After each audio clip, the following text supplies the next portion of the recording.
जय हिंद दोस्तों, मेरे इस यूट्यूब चैनल पर आप सबका स्वागत है जिसका नाम है बायोलॉजी की पाठशाला। जैसा कि मैंने आपसे कहा था कि हम मिलेंगे अगले वीडियो में नए टॉपिक के साथ, और उस नए टॉपिक की जो बात कर रहे हैं उस नए टॉपिक में हम आपको पिछले वीडियो में बताए थे यूपीपी का सिलेबस।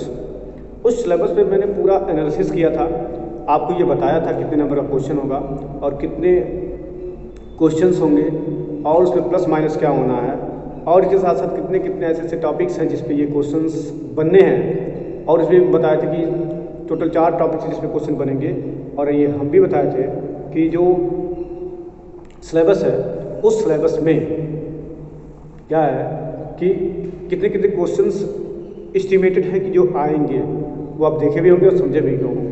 और उम्मीद करते हैं कि आपको वीडियो पसंद भी आया होगा, और ये वीडियो पसंद आ रहा है तो लाइक और शेयर और सब्सक्राइब करते रहें, मेरे मनोबल को बढ़ाते रहें, जिससे कि हम और अच्छे अच्छे वीडियो बनाएं और आपके काम की चीज़ें लेकर आएँ। और उम्मीद यही है कि ये चीज़ें आपको समझ में आ रही हैं और आप काम भी कर रहे हैं। उसी कड़ी में हम बात करेंगे सबसे पहले, जैसे मैंने बताया था, जीएस का बहुत बड़ा पोर्शन है जिसको आप कोई भी जो भी पढ़ता है जीएस उसके बारे में जानता होगा कि जीएस को पढ़ना तैयार करना आसान नहीं होता है। और जीएस को पढ़ना तैयार करना आसान की तो बात ही छोड़ दीजिए, जीएस इतना बहुत बड़ा सिलेबस है कि उस सिलेबस को पूरी तरीके से कवर कर पाना भी आसान बात नहीं है। मैंने आपको एक एग्जाम्पल बताया था कि जीएस उस महासागर की तरह है जिसमें से आप बाल्टी भर का भी पानी निकाल लेंगे तब भी उस सागर को कुछ भी फर्क पड़ने वाला नहीं है। तो क्राइटेरिया बहुत ज़्यादा है इस पर्टिकुलर जीएस का, और उस जीएस में जितने भी टॉपिक्स आते हैं उन सभी टॉपिक्स में ज़रूरी है क्या क्या आपको पढ़ना है। सबसे ज़रूरी चीज़ क्या क्या चीज़ आपको पढ़नी है उस जीएस में। जीएस में आप जानते ही हैं पढ़ना क्या क्या चीज़ पढ़ा जाता है, जैसे सामान्य विज्ञान हो गया, आपकी इतिहास हो गया, राजनीति हो गई, ठीक, उसके साथ साथ ज्योग्राफी हो गई जिसको हम भूगोल कहते हैं, ठीक है। उसके साथ साथ सबसे ज़रूरी चीज़ होती है कि जितने भी अवार्ड्स पिछले 6 महीने 8 महीने या 1 साल के अंदर दिए गए हैं वो हो गया। इसके साथ साथ जो करंट्स में जितनी सारी चीज़ें चल रही हैं, चाहे वो राजनीतिक हो, खेल से जुड़ा हुआ हो, या इकोनॉमी से हो, या फिर इतिहास से हो, राजनीतिक कहीं से भी हो, वो सारी चीज़ों के लिए आपके सामने रखा जाता है। इसके साथ साथ आपको ये भी ध्यान देना है कि करंट में जो सारी चीज़ें आती हैं, जैसे स्पोर्ट्स का हो गया, करंट में कौन से अवार्ड किस खिलाड़ी को दिए गए, करंट में कौन से कवि को कौन सा अवार्ड दिया गया, इससे क्वेश्चन बहुत ही ज़रूरी वाले क्वेश्चन पूछे जाते हैं। इसके साथ साथ आपको ये भी ध्यान देना है कि करंट की जो आपको चीज़ें पढ़नी हैं, ठीक, अब उस करंट में जो आपको सारी चीज़ें पढ़नी है, तो मैंने ये भी बताया था कि जिस समय से नोटिफिकेशन आया है उससे 6 महीने 8 महीने 1 साल का आपको करंट पढ़ना है। अब उसमें सारी सब्जेक्ट को इंक्लूड कर लिया जाता है, ठीक। अब उसको पढ़ने के लिए आपको तो बहुत सारी चीज़ों का सहायता लेना पड़ेगा। तो इन्हीं सब बातों पे मैं ध्यान रखते हुए आपको बहुत सारी चीज़ें बताने का प्रयास करूँगा। उसी कड़ी में हम बात करेंगे सामान्य विज्ञान, जनरल साइंस की हम बात करते हैं। अब जनरल साइंस की जब बात होती है तो क्या क्या जनरल साइंस में पढ़ना है वो समझने वाली बात होगी। तो इस जनरल साइंस में जो सारी चीज़ें पढ़नी हैं वो कैसे याद रखना है, ये चीज़ आपको समझना है। तो जनरल साइंस में आप जो पढ़ेंगे वो क्या है, ये ध्यान दीजिए। सामान्य विज्ञान। अब सामान्य विज्ञान 3 तरह का है, ठीक। तो सामान्य विज्ञान 3 तरह का होता है। पहला भौतिक विज्ञान,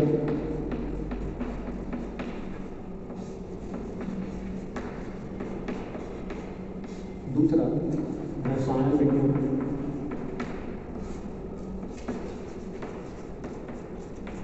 तीसरा जीव विज्ञान, ये, ठीक, जिसको हम क्या कहते हैं बायोलॉजी, केमिस्ट्री, ठीक, एंड फिजिक्स। ये 3 चीज़ें आपको सामान्य विज्ञान में पढ़ना है, ठीक। तो ये जब 3 चीज़ें आप सामान्य विज्ञान में पढ़ेंगे तो आपको ध्यान देना क्या चीज़ें हैं कि फिजिक्स का पार्ट। अब जो भी आपका जीएस का पार्ट है, उस जीएस के पार्ट में ये मान के चलिए कि कम से कम इससे आपका 5 से 7 क्वेश्चन आ सकता है। ठीक, 5 से 7 क्वेश्चन आ सकता है, लेकिन इस 5 से 7 क्वेश्चन में आपका लगभग 5 क्वेश्चन जो होगा वो बायोलॉजी से जा सकता है। ये प्रोबेबिलिटी है कि ये हो सकता है, लेकिन आपको जो ध्यान देना है, जैसा कि मैंने आपको बताया कि इस सामान्य विज्ञान में शुरुआत हम किए हैं आपके सिलेबस के अकॉर्डिंग, तो सामान्य विज्ञान में ये चीज़ें पढ़नी है। हम शुरू करेंगे सबसे पहले आपको जीव विज्ञान का। ठीक, अब उस जीव विज्ञान क्यों पढ़ना है या इस तरीके से बायोलॉजी के बारे में जो आपको पढ़ना है, तो बायोलॉजी के ऐसे कौन कौन से टॉपिक्स हैं जहाँ से क्वेश्चन सबसे ज़्यादा बनते हैं, या वनडे एग्ज़ाम में, कोई भी वनडे एग्ज़ाम हो, यूपीबी हो जाए, लेखपाल हो जाए, कुछ भी ऐसे एग्ज़ाम, एसएससी हो जाए, बैंक्स हो जाए, जिस भी कैटेगरी के एग्ज़ाम वनडे एग्ज़ाम में आते हैं, सभी में बायोलॉजी एक मेजर रोल प्ले करता है। मतलब बहुत बड़ा पोर्शन इसका होता है जहाँ से क्वेश्चन सबसे ज़्यादा बनते हैं। मतलब सामान्य विज्ञान में सबसे ज़्यादा क्वेश्चन बनते हैं तो है बायोलॉजी। यही एक ऐसा पोर्शन जिससे सबसे ज़्यादा क्वेश्चन बनते हैं। अब ऐसे कौन कौन से टॉपिक है बायोलॉजी के जहाँ से क्वेश्चन बनते हैं, मेरे पिछले वीडियो में भी बहुत सारी चीज़ें मैं बताया हूँ। ठीक, तो आपको याद रखना है कि ये चीज़ें कैसे कैसे आपको समझनी है। अब समझने के लिए आपको बहुत सारी चीज़ें याद रखनी है, तो उसी बिहाफ पे आपको ये रखना है कि ऐसे कौन कौन से टॉपिक है जो हमें पढ़ने हैं, और उसके बिहाफ पे हमको भौतिक विज्ञान जीव विज्ञान के बाद ख़त्म करने के बाद हम भौतिक विज्ञान पढ़ाएंगे और रसायन विज्ञान पढ़ेंगे। ठीक, लेकिन सबसे पहले हम जीव विज्ञान की बात करते हैं। तो जीव विज्ञान की जब हम बात करेंगे तो उसमें ऐसे कौन कौन से टॉपिक हैं जो एग्ज़ाम के पॉइंट ऑफ व्यू से बहुत मोस्ट इंपॉर्टेंट है, पहली चीज़। दूसरी बड़ी बात आपको ये ध्यान देनी है कि 2018 में यूपीपी की वैकेंसी आई थी, उस समय इसका पेपर हुआ था। तो उस समय जो पेपर हुआ था वो बिल्कुल फैक्टेबल था कि फला में ये है तो इसका आंसर क्या हो सकता है। इसी तरीके से इस बार जो 2024 वाला एग्ज़ाम होगा यूपीपी का, वो टोटली डिफरेंट होगा 2018 के हिसाब से, जहाँ तक मेरा अनुमान है। अब मेरा अनुमान मीन्स कि मेरा मेथड ये कहता है कि जितने 3 से 4 सालों में परीक्षा के पैटर्न मीन्स की जो परीक्षा के तरीके हैं, नियम हैं, वो बदले हैं, उसी बिहाफ पे इस 2024 वाले यूपीपी के पेपर में भी कुछ पैटर्न बदलेंगे, और वो पेपर कैसा बदला सकता है ये हम आपको बता सकते हैं। ठीक, या हम आपको एक अनुमानित हाइपोथेसिस से बता सकते हैं कि हाँ ये हो सकता है, और ये आपको अपने विचार में शामिल करना है, आपकी स्टडी में शामिल करना है कि इस तरीके से तैयारी करिए कि आने वाले एग्ज़ाम में जो कॉन्सेप्ट नया आने वाला है उसके हिसाब से आपको चलना है। ठीक, क्योंकि आपको फैक्टेबल तो पता ही रहेगा, कॉमन सी बात, लेकिन यदि उस फैक्टेबल को कहीं से कहीं कथन के रूप में ला दिया, कहीं कॉन्सेप्ट के बेस में ला दिया, तब आप क्या करेंगे। ठीक, तो इस तरीके से हमको ये भी समझना है कि यदि कथन के रूप में आता है तो वही चीज़ रहेगा, लेकिन वो किस तरीके से हमारे सामने पहुँचेगा ये भी ध्यान देने वाली बात होगी। हम आपको इस पर्टिकुलर बायोलॉजी में वो भी चीज़ें बताएंगे कि ये कथन के बेस पे किस तरह के क्वेश्चन पूछ सकता है, ये आपको ध्यान देना है। ठीक, अब आगे जब हम बढ़ेंगे इसके साथ बात करेंगे, तो बात करेंगे हम बायोलॉजी के कौन कौन से टॉपिक है, कौन कौन से ऐसे पार्ट है जहाँ से इसके क्वेश्चन पूछे जाते हैं। ठीक, उम्मीद करते हैं आपको समझ में आ रहा होगा। तो समझ में आ रहा है तो लाइक शेयर और सब्सक्राइब करते रहें, जिससे कि मेरा जो मन बढ़ता रहे, और उस पर्टिकुलर जगह की बात कर रहे थे तो ये आप काम कर सकते हैं। ठीक, उम्मीद करता हूँ मेरी सारी बातें आपको समझ में आती भी रहेंगी। तो समझ में आ गई तो आप इसको अपने से काम करा सकते हैं। बात करते हैं जीव विज्ञान, इसके बाद जीव विज्ञान।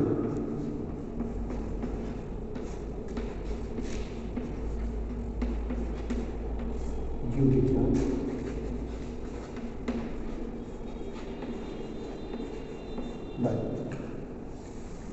ये है। अब इसमें कौन कौन से ऐसे टॉपिक हैं जहाँ से क्वेश्चन बनते हैं। सबसे पहले बात हमको जो जानना है कोशिका। सबसे जरूरी कोशिका के बारे में जानना है। कोशिका मतलब सेल। ठीक, इसके बाद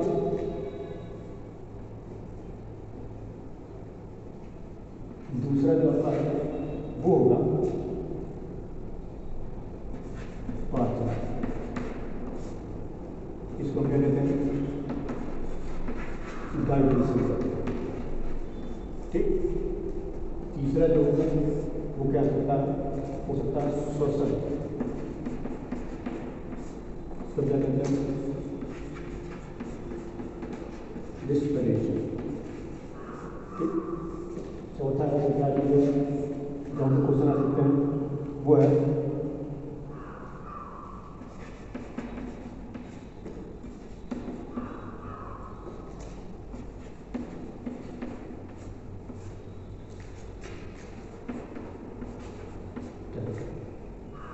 इसको क्या कहते हैं सर्कुलेशन।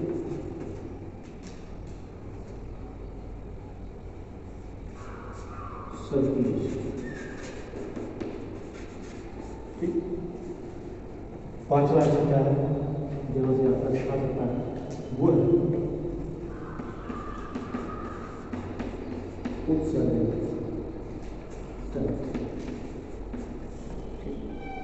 और इस उत्सर्जन तंत्र में क्या हो जाता है, इसको कहते हैं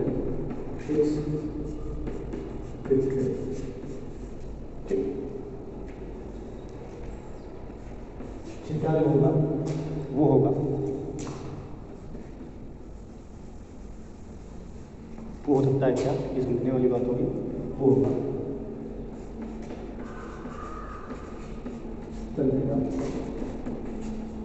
इसको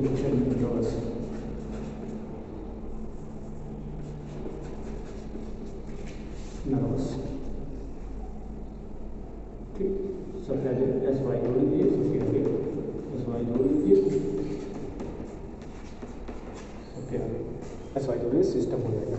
ठीक, ये ठीक, इसके बाद और क्या चीज़ें हो सकती हैं जहाँ से क्वेश्चन बन सकते हैं वो भी आपको ध्यान देना है। तो वो होगा सातवां आपका हो जाएगा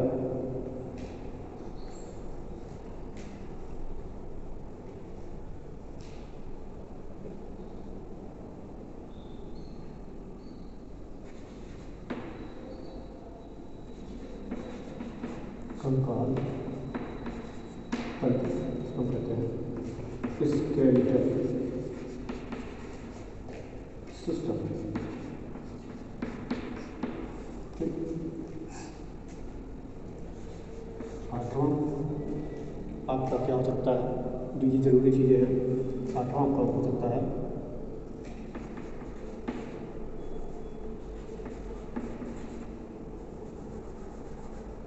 मस्कुलर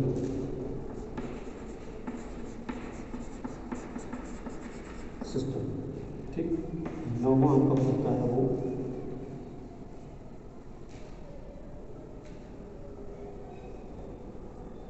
ग्रंथियाँ। ठीक, इसको क्या कहते हैं ग्लैंड्स। ये ठीक, दसवां आपका है वो जरूरी चीज़ें है कि वो पूछता बहुत कम यहाँ से, वो है जन्म। ठीक, इसको क्या कहते हैं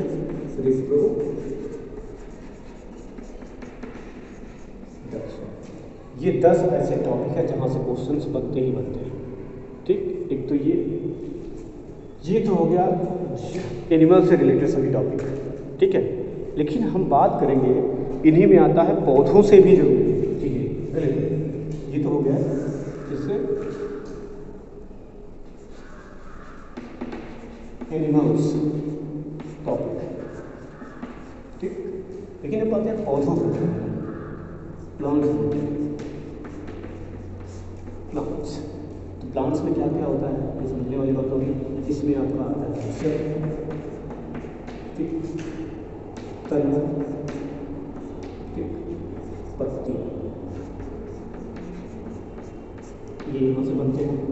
और क्या होता है पादप हार्मोन,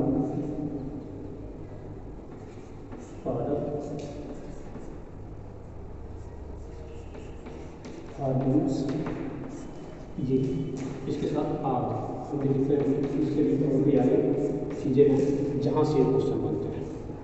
अब सर्टेन अमाउंट ऑफ जो क्वेश्चंस आते हैं बायोलॉजी की वो मैक्सिमम यहीं से पूछे जाते हैं। ठीक, अब मैक्सिमम यहाँ से पूछे जाने का मतलब क्या है कि जितनी टॉपिक आपके सामने आपके स्क्रीन पे दिख रही है, जितना मैंने लिखा है, इन्हीं टॉपिक से आपको किसी भी परीक्षा की हम बात कर रहे हैं, सिर्फ यूपीपी की हम बात नहीं कर रहे हैं, किसी भी परीक्षा की हम बात कर रहे हैं, सभी परीक्षाओं में यहाँ से पूछे जाते हैं। ठीक, जब यहाँ से ये क्वेश्चन बनते हैं तो अब सब तो पढ़ते आ रहे हैं। कुछ ऐसे बच्चे होंगे जो बायोलॉजी के बारे में 10 से पढ़ते आए होंगे, कुछ ऐसे बच्चे होंगे जो 10 के बाद भी पढ़ते रहे होंगे, कुछ ऐसे बच्चे होंगे जो ग्रेजुएशन में पढ़ रहे होंगे।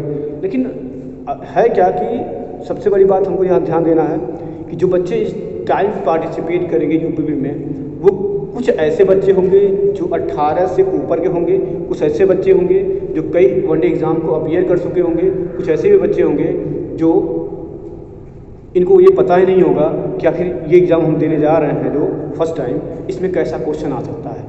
तो वो बिल्कुल ना घबराएं, वो मेरे साथ बने रहें, उनके सारे सलूशन का हम जवाब देंगे, उनके सारे डाउट को हम क्लियर करेंगे और सारी चीज़ों को क्लियर करते हुए हम उनको बताएंगे भी कि आप इस तरीके से पढ़ेंगे तो आपको बहुत ही अच्छा नंबर गेन हो सकता है। ठीक, सिर्फ हम इसी के लिए नहीं बता सकते, हम सभी की चीज़ों के लिए बता सकते हैं कि आपको बहुत ही अच्छा नंबर मिल सकता है। ठीक, तो ये जो टॉपिक आपके सामने दिख रही है, इसी टॉपिक से आपके सभी क्वेश्चंस आ सकते हैं जो एस्टिमेटेड बायोलॉजी से क्वेश्चन बनते हैं। ठीक, हम ये भी बताएंगे आखिर ये कैसे कैसे ये चीज़ें आ रही हैं, या क्वेश्चन जो कथन के बेस पे आ रहा है वो कैसे आएगा, ये भी आपके सामने हम जरूर बात करेंगे। लेकिन उम्मीद करते हैं कि आपको टॉपिक समझ में आया होगा और आपको ये क्लियर हो गया होगा कि हमको इतना ही बायोलॉजी का सिर्फ पढ़ना है जहाँ से हमारे क्वेश्चन निश्चित है ही आ जाएंगे। जब इतने ही क्वेश्चन आएंगे तो क्या दिक्कत है, हम तो पढ़ ही लेंगे, कोई दिक्कत नहीं है, ईजी तो है, कुछ नहीं है। बस आप मेरे साथ बने रहें, आपको मैं बायोलॉजी इस तरीके से पढ़ाऊँगा कि आपको नोट्स बनाने की ज़रूरत नहीं पड़ेगी। आप वीडियो सुन जाएंगे, आपको सारी चीज़ें याद हो जाएंगी, रिकॉल हो जाएंगी। आप सिर्फ वीडियो के बारे में देख लेंगे, आप उसको सुन लेंगे, तब भी आपको बहुत सारी चीज़ें याद हो जाएंगी। तो नोट्स बनाने की ज़रूरत नहीं पड़ेगी, लेकिन मेरे वीडियो के साथ आप हमेशा बने रहें, लाइक और शेयर सब्सक्राइब करते रहें, जिससे कि मेरे चैनल को भी सपोर्ट मिलता रहे। अब इसी उम्मीद के साथ हम जो इस टॉपिक आपके सामने रखे हुए हैं, इसी टॉपिक में हम शुरुआत करेंगे। सबसे पहले जो आपके सामने होती है, आप सभी जानते हैं कि सेल कोशिका, हम इसी पे पहला मेरा वीडियो होगा जो आपको अल्टीमेट जो भी डाउट होगा कोशिका से संबंधित, सेल से संबंधित सभी डाउट को मैं क्लियर करूंगा कि आपको कमेंट करने की ज़रूरत ना पड़े, मेरी कोशिश ये रहेगी। लेकिन जिस किसी को भी डाउट हो, जो चीज़ें क्लियर नहीं हो पा रही, कुछ भी नए क्वेश्चन हमसे पूछना है, तो आप कमेंट बॉक्स में जाकर कमेंट कर सकते हैं, मैं उस पूरे डाउट को क्लियर कर दूंगा। ठीक, यदि आपको कमेंट के साथ नहीं क्लियर कर पाया तो मैं आपको ऑन द डे जो भी वीडियो मेरा रहेगा उस वीडियो में हम उस डाउट को क्लियर कर देंगे। तो प्लीज़ अपने डाउट्स को भी कमेंट बॉक्स में डालते रहें और ये भी बताते रहें कि आपको क्या चीज़ समझ में नहीं आ रही है, आप क्या चीज़ पढ़ रहे हैं वो समझ में नहीं आ रहा है, हम उसके बारे में भी आपको बताने का भरपूर प्रयास करेंगे। मेरी कोशिश रहेगी कि आप यदि मेरे साथ जुड़े हैं तो आपको कहीं से किसी चीज़ की कमी ना होने पाए। ठीक, तो उम्मीद करता हूँ कि आपको ये सारी चीज़ें समझ में आ रही हैं। तो सेल की हम बात कर रहे थे, तो हम मेरा पहला वीडियो सेल पे होगा। सेल के बारे में आप सभी जानते ही हैं कि सेल एक ऐसा लिविंग थिंग्स है जो किसी भी लिविंग बॉडीज़ को बनाने के लिए रिस्पॉन्सिबल होता है। मतलब किसी भी जीव, एक ऐसा जीवित कोशिका होती है जो किसी भी जानवर की बॉडी को, किसी भी प्लांट बॉडी को, चाहे एनिमल बॉडी को बनाने की रिस्पॉन्सिबिलिटी रखती है। ठीक, यदि वो सेल नहीं तो कोई भी बॉडी नहीं। हम खड़े हैं, यदि मेरे में सेल नहीं होगा तो हम क्या करेंगे, कुछ नहीं कर सकते हैं। ठीक, तो हमारी भी बॉडी बनी है सेल से, प्लांट बॉडी भी बनी है सेल से। तो सभी जानते हैं कि जब सेल से ही बनी है तो इसका एक बहुत ही सिंपल सा डेफिनेशन होता है कि जो कोशिका होती है, कोशिका को हम क्रियात्मक व संरचनात्मक इकाई के नाम से जानते हैं। मतलब संरचनात्मक व क्रियात्मक इकाई के नाम से जानते हैं। किसी भी जीवन की सबसे छोटी इकाई जो होती है वो कोशिका होती है, और कोशिका को परिभाषित किया जाता है संरचनात्मक एवं क्रियात्मक इकाई होती है किसी भी जीवन की। ये सिंपल सी बात होगी। अब जैसा कि इसका जो परिभाषा, जो इसका डेफिनेशन कहता है, इस डेफिनेशन को हम बहुत अच्छे तरीके से आपको बताएंगे कि उससे आपको कोई भी डाउट ना रहे। ठीक, अब इसी के साथ जो हम कोशिका की बात कर रहे थे, तो कोशिका का आपको पता है इस कोशिका की शुरुआत, कोशिका की खोज कब हुई थी, कोशिका को फर्स्ट टाइम किसने खोजा था, कोशिका को जीवित कोशिका कौन थी सबसे पहले, और मृत कोशिका कौन सी थी सबसे पहले। इसके साथ साथ कोशिका के कौन कौन से अंग हैं जहाँ से क्वेश्चन बहुत ज़्यादा बनते हैं। ठीक, मतलब सेल आप पढ़ेंगे तो सेल तो बहुत इंपॉर्टेंट टॉपिक है कि 1 से 2 क्वेश्चन तो मे भी पॉसिबिलिटी है ज़्यादा कि आपके सेल से पूछ सकता है। तो ये आप बिल्कुल उम्मीद रखे रहिए कि जो सेल है, सेल से जितने भी सारे पॉसिबिलिटी वाले क्वेश्चंस बनते हैं, जितनी भी संभावना है क्वेश्चन बनने की, प्रश्न बनने की, उन सभी को मैं क्लियर कर दूंगा आपको। और फिर कभी आप भूलेंगे नहीं कि हाँ सेल यही सेल है जिसके बारे में आप बहुत पढ़ने का प्रयास कर रहे थे लेकिन याद नहीं होता था। ठीक, लेकिन यहाँ याद करा देंगे हम आपको, और ये चीज़ आप ध्यान रखिएगा। ठीक, पढ़ना, याद रखना, ये सारी चीज़ें होती हैं, लेकिन पढ़ने के साथ साथ आपको याद रखने की सबसे बड़ी प्रॉब्लम होती है। लेकिन उस याद रखने की जो प्रॉब्लम होती है उसको हम दूर कर देंगे यूँ। ठीक, उम्मीद करते हैं समझ में आ रहा है, तो लाइक और शेयर सब्सक्राइब करते रहें। मिलते हैं हम नेक्स्ट वीडियो के साथ जिसमें सेल होगा और सेल की सारी बातें होंगी, और सेल जीवित कौन सी होती है, मृत कौन सी होती है, इसके भी थोड़ा बहुत हम कैरेक्टर आपको बता देंगे, और फिर हम इसकी शुरुआत करेंगे अच्छे से, पूरी तरीके से, और फिर आप कहिएगा कि हाँ सेल है, यही सेल होता है। ठीक, तब तक के लिए आपसे जय हिंद, मिलते हैं अगले वीडियो में।